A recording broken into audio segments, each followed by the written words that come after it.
The human race chooses its own icons. Which members will be put on a pedestal is decided by popular opinion alone. James Dean made a handful of films where others have made dozens, yet he remains the cult figure of cinema. Marilyn Monroe could never be considered a great actress, yet her name is still on everyone's lips many years after her death. Many artists from the rock and roll era are no longer with us, but as an influential icon, John Lennon still stands head and shoulders above the others. So what are the ingredients? A tragic death, a young death, vulnerability, rebelliousness, an enigmatic persona, an unfulfilled life, an undefinable charisma, and identification with a large enough group of people who regard their icon as a touchstone.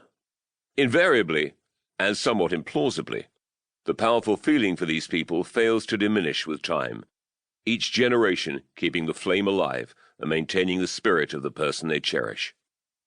Rupert Brooke had only one small book of poems published in his lifetime, and yet his image, and everything he was meant to have stood for, is as alive today as it was in the Edwardian and Georgian periods. In spite of suffering periods of bubble-bursting iconoclasm, the young Apollo of the First World War will not lie down. Many poets have lived a full, rich, long life, with their output spanning 40, 50, 60 years or more. Yet Brooke's name shines more brightly, and his image looms larger than most. Following his death in 1915 at the age of 27 on the way to Gallipoli, his commander-in-chief, General Sir Ian Hamilton, reflected on why Brooke seemed special. Is it because he was a hero? There were thousands. Is it because he looked a hero? There were a few. Is it because he had genius? There were others. But Rupert Brooke held all three gifts of the gods in his hand. So who was Rupert Brooke? And why does his likeness and poetry still affect millions 100 years after his death? This was the quest I set myself when I decided that I would track down and experience at first hand the places that influenced this extraordinary young man to write his poetry and letters, and the areas that he loved. My travels took me to the banks of the Tean, Eden, Beaulieu, Ouse, and Granta rivers, to Dartmoor, the depths of the New Forest, the very tip of the Lizard, and the hills of Surrey.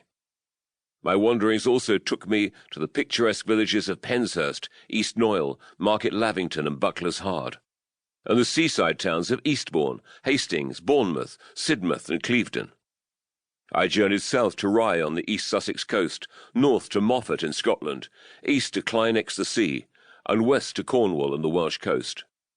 The dozens of other places visited included Rugby, Brooke's birthplace and home, and Cambridge, where he attended King's College.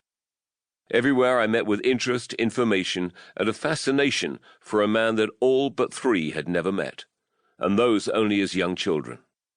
Many people were eager to know more about his life and were surprised at his links with certain areas of the country. Living in a media-conscious age, we become used to people claiming relationships with the rich and famous who are no longer with us, although the phenomenon is clearly not new. I talked to many women who knew someone who'd been engaged to or had had a serious affair with Brooke. When both parties are dead, it's foolish to speculate, so I've let them lie, until any details arise which might in future substantiate the claims. For several days in the summer of 1994, I stayed in Brooke's old room at the Orchard, Grantchester, and without wishing to appear mawkish or appeal to the cloyingly sentimental, one feels that the spirit of Brooke and his friends might just be here. Here being the small corner of England that encompasses the Orchard, the old vicarage, and the stretch of the Granta that runs past them. In writing this book, I was fortunate enough to become acquainted with three people who had met Rupert Brooke, albeit they were very young at the time. Winifred Kinsman was Brooke's cousin, who recalled him chasing her around the garden as a little girl. Winifred was a delightful lady who told me many tales and opened the Rupert Brooke Museum at Grantchester for us in 1999. Peter Ward was the son of Brooke's great friend Dudley Ward, and was also an excellent host. It was Peter who brought down old boxes from the attic, in which I found the trail of letters that led to the discovery that Brooke had fathered a child. Peter also gave me artifacts for the Brooke Museum. Patricia Aldington, the sister of Richard Aldington, met Brooke briefly as a young child when he visited the family at the Mermaid in Rye.